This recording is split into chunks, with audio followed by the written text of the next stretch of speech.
sharp, everyone. We're entering HUMEC-controlled airspace. Let's hope this stolen HUMEC dropship serves its purpose. Let's begin!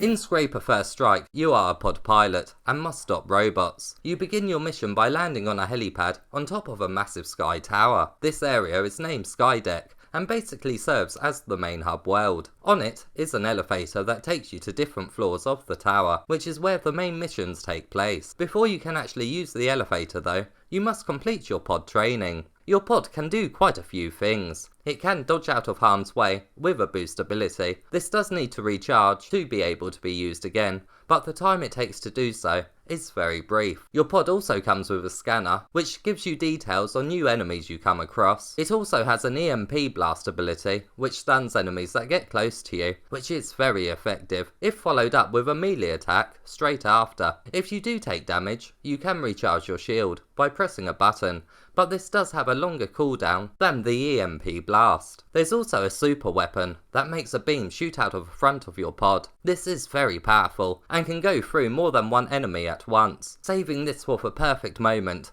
really can save you from almost certain death. You have many different normal weapons that you can assign to either one of your metal arms. There is quite a few weapons here, such as machine guns, rocket launchers, and even a flamethrower. You don't have access to them straight away though, as you must first find schematics and the right amount of materials needed to build your desired weapon. Some schematics are complete when you find them, but others are found in parts and must be collected by interacting with computer terminals. The interaction at these terminals really is great, as when you're close to a terminal, a screen will pop up inside your pod. You must then actually press buttons with your virtual hand. It really is a great system, and ensures that you're immersed in this world at all times. There's actually quite a bit of crafting you can do in this game, as not only can you craft new weapons, but you can also craft mods for them, such as more damage dealt and quicker rates of fire. You can also mod your pod's abilities too, such as having a better boost. You're going to want to keep upgrading too, as the game is pretty hard, even on the normal difficulty. You really are going to have to use every single one of your pod's abilities to your advantage. Some enemies shoot at you, some use close quarters combat, some robots make others tougher, and some fly.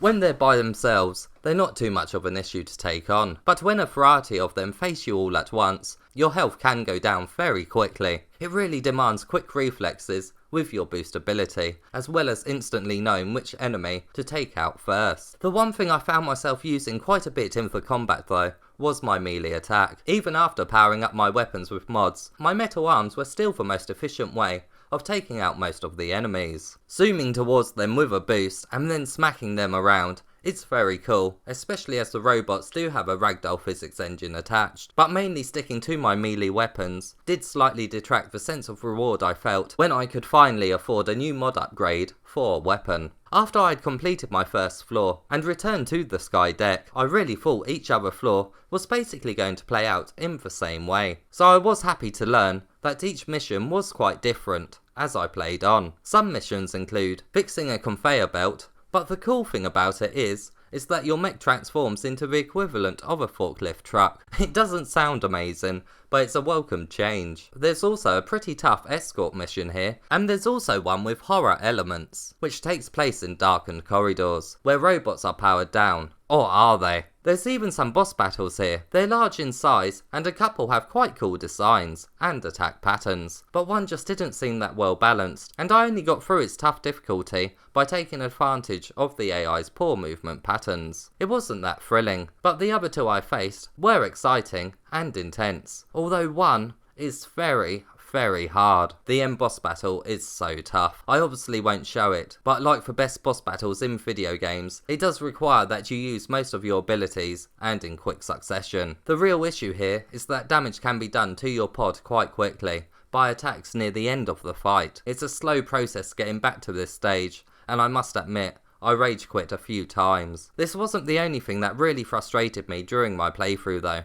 I did experience my weapons not changing to the one I had selected, and sometimes my weapons wouldn't even fire. At first I thought it was because I ran out of ammo, but it did occur on the peacemakers, which have unlimited ammo. The other thing that annoyed me over time was the checkpoint system. I don't mind games that don't have a generous amount of autosaves if it's beneficial to the challenge in a game, but you can actually manually save your game nearly whenever you want. So considering how difficult this game is, I ended up manually saving after most of the enemy encounters, so that I wouldn't have to replay through them again. The game does a brilliant job at keeping you in this pod at all times, so having to go through menus quite a bit does hurt the overall experience. The continue button doesn't work properly either. It won't load your most recent save, so be sure to manually select your most recent save in the actual load screen. The game can be played with the DualShock, 2 moves, or the aim controller. The aim controller is terrible. My pod would suddenly stop turning randomly when I was pushing the analog sticks, left or right, and it just feels so awkward moving your virtual arm around with it. The game really was not intended to be played with this controller type. Now, playing with the moves is a really fun way to control the pod, as you have both arms and can grab and press buttons. However, it does require quite a bit of practice to get used to, and although it's far more realistic, it's not really ideal for the game's fast-paced gameplay. I gave up using the moves after mission 2. It was simply too much effort, so most of the gameplay you have been watching is me using the DualShock controller. You aim your weapons with the DualShock's motion sensor, which works well, but the great thing with the DualShock is not only being able to easily and quickly navigate around each area, but it also allows you to use your hand to control computer terminals. Sure, it's not as realistic as the moves, but it was still an enjoyable motion. If you are intent on using the moves, I highly suggest you play the game on easy. It's hard enough to get through the main game. I wouldn't even want to attempt the boss battle with them. You can free move or teleport, but teleporting basically ruins the game's challenge, as enemy attack patterns don't change. It ultimately removes the need of using your boost ability, and just breaks the whole flow of the game. It does feel like cheating. It took me just over 5 hours to beat the game, but I would say at the very least, a quarter of that time was spent replaying the same parts again, mainly for last boss. Unfortunately, the trophies are not appearing on the internet yet, so I can't show them, but they are actually in the game. There is a platinum to achieve, and after my playthrough, I had unlocked 77% of the list. Although to get that platinum,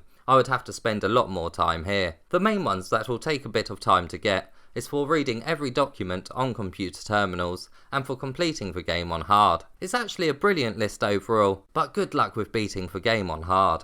Make no mistake with this game, this is only episode 1 of a series, so don't expect a great conclusion for your efforts. The amount of content here is very good, and the price is absolutely worth it, but for lack of any mention of it being only the first episode on the PlayStation Store is very deceiving. I understand why you wouldn't want to label it as an episodic series, considering the low quality and unfinished series we have had on the PSVR in the past, but letting the player know it's episode 1 at the end of the game is only going to leave a sour taste in their mouth. That being said, this is still mostly a very enjoyable game. Sure, there are some bugs here and there, and the checkpoint system does need some fixing, but overall, I did have a great time, mainly due to the variety in missions, intense and exciting combat, and a steady flow of new weapons to play around with. You are going to have to be the type of gamer that likes a real challenge though, as this is certainly one of the tougher PSVR games.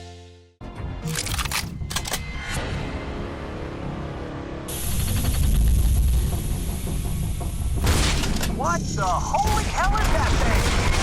One of Titan's designed guardian pods.